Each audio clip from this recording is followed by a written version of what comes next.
dépassez votre condition d'être humain, si vous vous consacrez entièrement à un idéal et si vous êtes insaisissable, là seulement vous serez devenu autre chose. C'est-à-dire ? Une légende, monsieur Wayne.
Quand j'ai su qu'un nouveau Batman allait sortir, j'étais assez perplexe. Probablement parce que j'étais à un âge d'ado qui se force à renier bêtement tout ce qui a bercé notre enfance, et sûrement à cause des précédents Batman qui avaient détruit la crédibilité de la saga.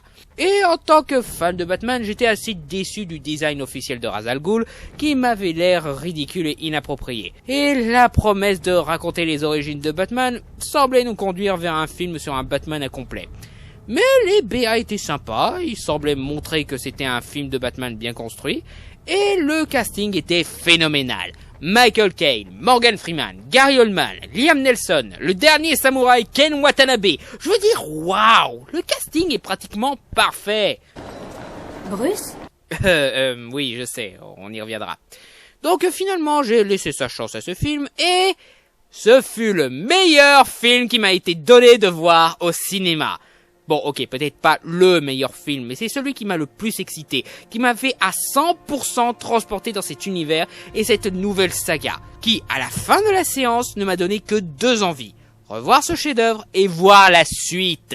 L'histoire suit le jeune héritier originaire de Gotham City, Bruce Wayne, joué par Christian Bale, qui après avoir perdu ses parents lors d'un braquage, a décidé de trouver le moyen de combattre l'injustice, en partant dans une quête initiatique pour comprendre l'esprit criminel, ce qui l'amène dans de lointains pays d'Asie, notamment une prison où il y affronte des criminels. Isolement. Pourquoi ? Pour protection. Je n'ai pas besoin de protection. Protection pour eux. Il trouve un homme mystérieux qui se fait appeler Ducard, joué par Liam Neeson, et il lui propose une solution pour combattre le crime. Rejoindre la Ligue des Ombres dirigée par Ra's al Ghul, joué par Ken Watanabe, une organisation secrète combattant le crime de façon implacable. Tu sais te battre contre 6 hommes. Nous pouvons t'enseigner comment défier 600. Tu sais comment disparaître. Nous pouvons te montrer comment devenir invisible. Invisible. À vie. Une fois que la Ligue a fait de lui un super guerrier ninja, il se retourne contre Ra's quand il comprend que la Ligue a recours au meurtre et qu'ils ont l'intention de détruire Gotham City. Et il laisse la Ligue et Ra's pour mort tout en laissant son ami Ducard en vie, avant de retourner à Gotham pour utiliser ce qu'il a appris pour sauver la ville, proie au crime. Secondé de son majordome Alfred, joué par Michael Caine, avec l'aide du seul policier non corrompu de la ville, Jim Gordon, joué par Gary Oldman, et grâce aux gadgets que lui fournit l'entreprise de son défunt père et Monsieur Fox, joué par Morgan Freeman, il devient le célèbre super-héros et le symbole du combat contre le crime. Je suis Batman. En plus d'affronter la pègre, dirigé par Falcom, joué par Tom Wilkinson, il doit affronter un dangereux psychopathe qui se fait baptiser l'épouvantail, joué par Cillian Murphy, qui utilise une drogue qui force ceux qui la consomment à revivre leurs plus terribles peurs, qui travaillerait avec la Ligue des Ombres pour un plan qui menace tout Gotham. J'adore ce film sur 3 plans, celui du film de Batman, celui du film de Nolan et celui du film tout court. Pour le côté Batman, c'est la meilleure histoire d'origine sur le personnage. Bien mieux que la BD dont ils se sont inspirés, Batman Year One. Sur cette version, Ra's al Ghul qui meurt dès la première aventure, mais c'est mieux qu'une Catwoman prostituée. Hein, Frank Miller, tu n'es qu'un misogyne. J'adore les idées comme faire que Bruce Wayne ait peur des chauves-souris, pour qu'au final il contrôle cette peur dans une des plus belles scènes du film et prend l'image de la chauve-souris pour retourner la peur contre ceux qui la sèment. Et j'adore le fait qu'il apporte de la mise en scène à ses actions pour créer un mythe auprès des criminels. J'adore le fait de confronter Bruce à une possibilité de vengeance pour au final se la voir retirer. Requestionnant un peu Batman, est-ce qu'il combat le crime pour tout ce qu'il dit ou il cherche juste une autre forme de vengeance? J'aime bien voir Gordon rassurer le petit Bruce qui vient tout juste de perdre ses parents, et Gary Oldman est le meilleur commissaire Gordon jamais porté à l'écran. 1000 fois mieux que le neuneu de la saga précédente. C'est un flic modèle coincé dans une ville corrompue et qui a perdu espoir. Espoir qui renaît avec Batman et qui l'amène à conduire la Batmobile pour sauver la ville à lui tout seul. Ouais, un Gordon qui fait quelque chose. Gros avantage par rapport aux autres adaptations. Fox n'était pas un personnage super important dans l'univers de Batman. C'était juste le patron de Wayne Enterprise qui est un ami de Bruce Wayne. Alors Freeman se l'est totalement approprié, apportant un bon style et un excellent duo avec Bruce. Ce que j'adore surtout avec ce mec, c'est qu'il a très bien compris que Bruce prépare quelque chose avec ses inventions. Il sait même probablement qu'il est Batman, mais il ne le dit pas et il ne le montre pas. Il le suggère et les dialogues entre les deux sont excellents. Pourquoi êtes-vous si intéressé, monsieur Wayne? Je veux l'emprunter pour faire de la spéléologie. Spéléologie? Oui, on descend dans des grottes. Ah. Et vous pensez essuyer beaucoup de rafales dans ces grottes? Écoutez, monsieur Fox, Monsieur? si vous trouvez difficile de Monsieur Wayne, si vous n'avez pas envie de me dire ce que vous faites, quand on m'interrogera, je n'aurai pas à mentir. Mais je ne suis pas un idiot. Bien d'accord. J'adore le fait que Ra's fait partie des origines de Batman, que ce soit lui qui lui a inspiré sa philosophie et lui a enseigné l'art du ninja. Et Ra's en lui-même est excellent. Comme tout le monde, je pensais que Ra's serait Watanabe et je fus surpris de le voir mourir si tôt, mais je l'ai accepté parce que cette version de Ra's n'était pas si intéressante que ça. Arrive alors le troisième acte, où on découvre que Ra's n'a jamais été Watanabe. C'était Liam Neeson depuis le début qui utilisait une doublure. Quand j'ai découvert ça, je me suis retenu de crier génie dans la salle. J'aurais dû m'en douter vu que Liam ressemblait en effet plus à Ra's que Watanabe. Et Liam Neeson est pratiquement parfait dans le rôle, avec sa prestance, sa voix et sa philosophie en parallèle à celle de Batman, qui reprend parfaitement le personnage et lui donne plus de charisme. Crime, désespoir. Ce n'est pas ainsi que l'homme était destiné à vivre. La Ligue des Ombres est un frein puissant à la corruption humaine depuis des milliers d'années. Nous avons pillé Rome, envahi les navires marchands de rats pestiférés, réduit Londres en cendres. Chaque fois que la civilisation atteint l'apogée de sa décadence, nous venons rétablir l'équilibre. Mais en plus, ça m'a permis de me rendre compte de la grande qualité de ce Batman-là. C'est une enquête, avec des mystères et des twists. Beaucoup de personnes, y compris Tim Burton, ont tendance à oublier que Batman est un détective. Et Batman Begins nous rappelle ça avec un mystère sur la menace principale. On pense que c'est Ra's, mais non, il meurt, donc il reste la pègre de Gotham. Nope, leur parrain se retrouve accroché à un projecteur pour faire le bat-signal. Donc c'est l'épouvantail, c'est lui le méchant qui contamine tout Gotham de son gaz sous forme de liquide. Non plus, ce n'est qu'un pion mis KO avant le début du troisième acte, et qui en plus de ça dit qu'il bosse pour Ra's. Mais Ra's est mort, donc qui c'est? Le mentor! Enfin un Batman qui se contente pas d'un méchant de base qui veut simplement faire le mal. Enfin un Batman où le méchant est un mystère et où le scénario n'est clair qu'au troisième acte. En tant que film de Batman, c'est difficile de dire que c'est le meilleur, mais je l'aime pour ce côté enquête, authentique et surtout épique. Après, la meilleure version de Batman, ce n'est qu'une question de goût. Vous êtes fan de films stylisés et clownesques sombres dans un univers ambigu? Vous préférerez la version Burton. Si vous êtes fan de films épiques avec un ton philosophique et un univers policier et authentique, vous préférerez la version de Nolan. Si vous êtes un fan de nanar, vous préférerez la version Adam West. Et si vous êtes un vrai fan de Batman et de son univers, vous serez fan de la version Bruce Timm. Et si vous avez des goûts de merde, vous préférerez la version de Schumacher. Aussi, petit détail qui tue, quand Batman finit par vaincre Ra's et à sauver Gotham une bonne fois pour toutes, pendant une microseconde vous pouvez voir ses yeux devenir complètement blancs. Tout comme dans le dessin animé et dans la bande dessinée. Un détail qui montre que, à ce moment précis, Batman est devenu Batman. Sympa comme petite touche. En tant que film de Nolan, le film reprend bien son style de montage, notamment avec un premier acte composé d'une narration non chronologique. Et avec son personnage de Batman, il exploite les thèmes de l'obsession et de manipulation qui lui sont chers. Quant à l'aspect mis en abîme, ici ce n'est pas flagrant, mais le fait que Batman utilise une mise en scène pour créer une émotion chez des personnes ne me semble pas un hasard. Donc c'est toujours mieux que dans Insomnia. Et Nolan commence à créer une imagerie à travers de superbes plans. Et dans l'ensemble, on sent que Nolan est un fan du personnage et montre une vraie passion pour pratiquement chaque scène et idée, tout en se l'appropriant et en faisant son Batman. Il exploite beaucoup de thèmes qui entourent Batman à un niveau jamais égalé, sur la manière dont il tourne le négatif en positif, en cherchant à réparer ses erreurs et à se relever après sa chute comme lui a appris son père. Et pourquoi tombons-nous, Bruce? Pour mieux apprendre à nous relever. Les thèmes sont beaucoup plus riches que l'on l'imaginerait sur un film sur un gars déguisé en chauve-souris. Mais il me faudrait une review complète pour tout traiter. Donc pour le moment, apprenez l'anglais et allez voir le Super Hero Rewind sur Batman Begins. C'est très intéressant à écouter. C'est aussi le premier film d'action de Nolan, et là ça se voit, les scènes d'action étant pour la plupart mal filmées, la caméra est trop proche, l'aile bouge trop, et le montage s'enchaîne des fois trop vite. C'est parfois même épileptique. Lors de certaines scènes, je peux le comprendre comme un parti pris, comme quand Batman affronte des criminels, c'est pour montrer que Batman est trop rapide et intangible pour ses adversaires, ce qu'il cherche justement dans sa mise en scène, donner l'impression qu'il combatte quelque chose qui n'est pas humain. Même quand il combat Watanabe, je peux comprendre, parce que la maison explose une 50aine de fois, ce qui offre une désorientation appropriée. Mais dans le final, où il combat les membres de la Ligue et Ra's, non seulement il s'y passe plus de choses qui fait qu'on comprend pas trop ce qui se passe, mais ils sont à armes égales et rien pour vraiment les distraire à part le temps. Donc les ennemis ne devraient pas avoir de désorientation aussi sévère. Donc on devrait pouvoir voir un peu mieux ce qui se passe là. Et le film en lui-même est un excellent film de super-héros, adoptant un style authentique que beaucoup auraient du mal à avaler à propos des super-héros. Ou en tout cas jusque-là. Les acteurs sont excellents. Mention spéciale pour Christian Bale dont la carrière a décollé après ce film. Ouais, Nolan a lancé l'un des meilleurs acteurs de ces dernières années. Chose que Spielberg n'a pas réussi à faire alors qu'il a chopé l'acteur en premier.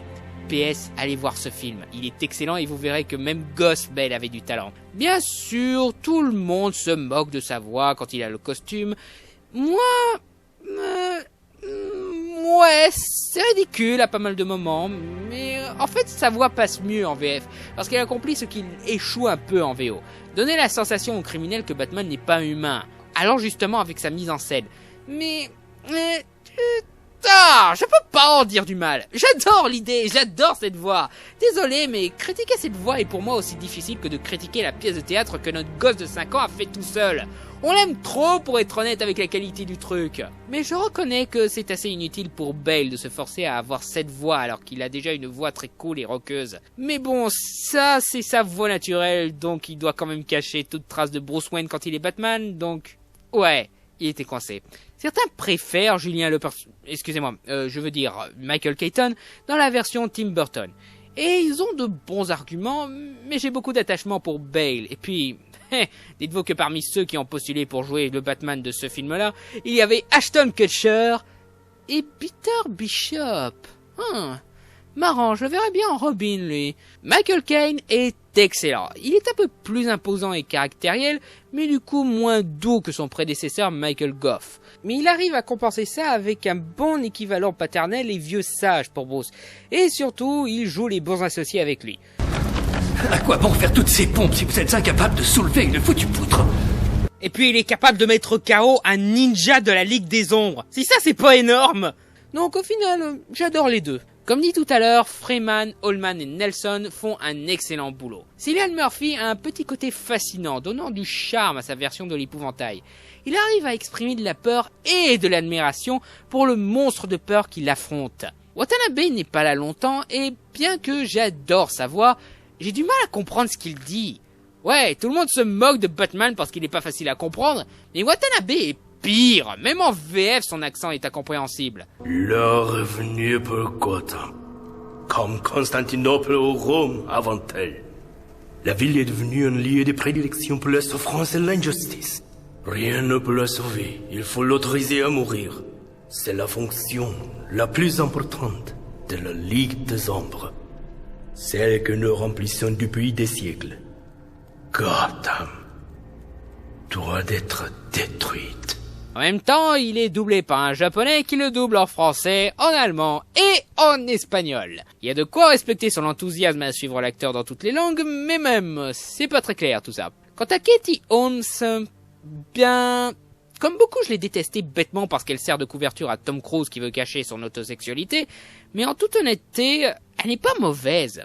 Elle ne fait pas le poids face au reste du casting, c'est sûr, mais elle se démerde bien et son personnage a un positivisme qui influe sur le personnage de Batman, donc elle n'est pas complètement inutile. Je pense que le véritable problème, c'est que elle apporte que ça, elle représente pas grand chose dans le film, à part être la demoiselle André Tresse et la muse de Batman.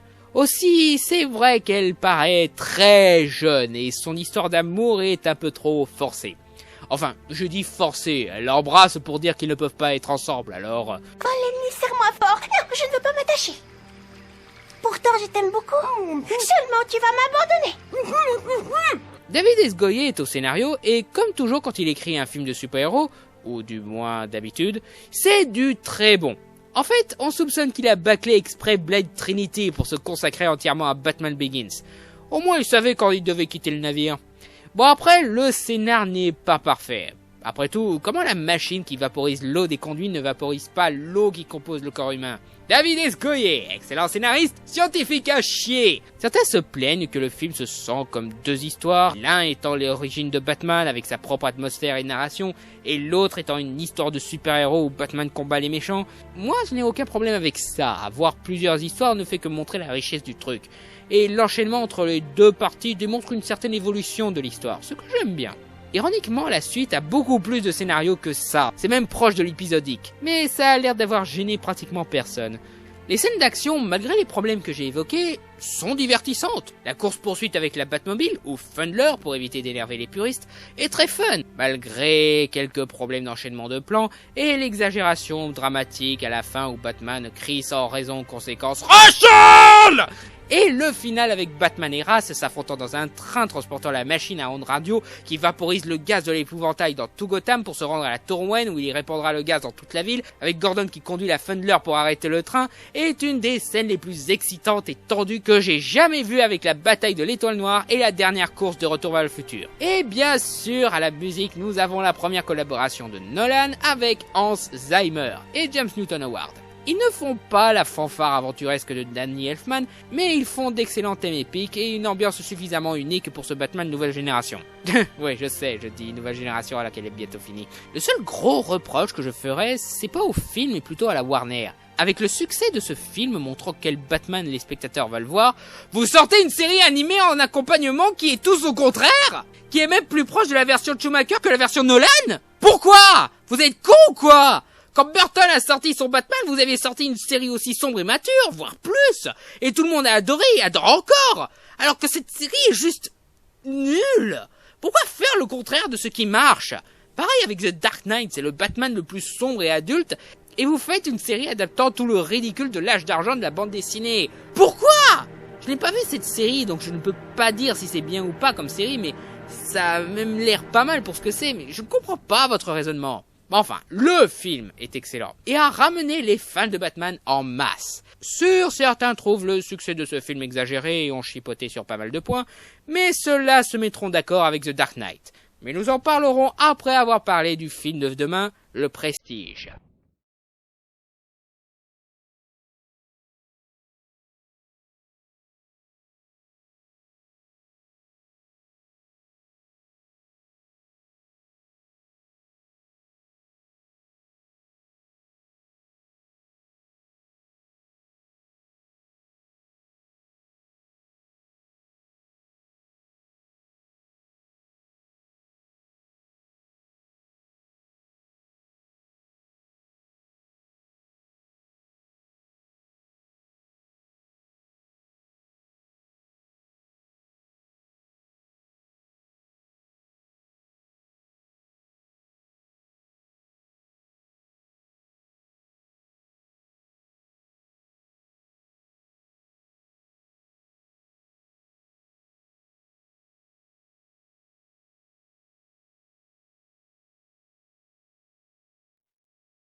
toi, prends un verre.